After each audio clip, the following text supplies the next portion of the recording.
This is the case of Carino versus Carino with GR number 132529, February 2, 2001.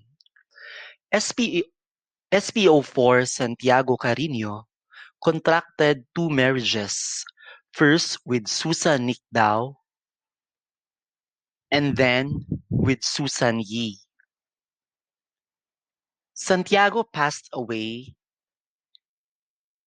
and his two wives filed with the RTC for claims for monetary benefits and financial assistance pertaining to his various government agencies.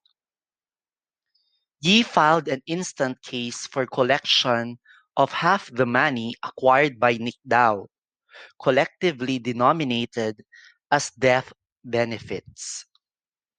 Yi admitted that her marriage with Santiago took place during the subsistence of and without first obtaining a judicial declaration of nullity with the marriage between Nicdao and Santiago.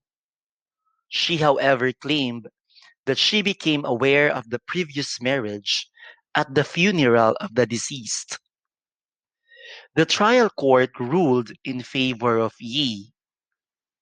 Aggrieved, Nicdao appealed to the CA, in which CA affirmed the decision of the trial court. The issue of the instant case is whether or not Yi can claim half the amount acquired by Nicdao. The Supreme Court held that no, because the marriage between Yi and Carino falls under Article 148 of the Family Code, which refers to the property regime of bigamous or polygamous marriages, adulterous or concubinage relationships. Yi cannot claim the benefits earned by Santiago as it is void due to bigamy.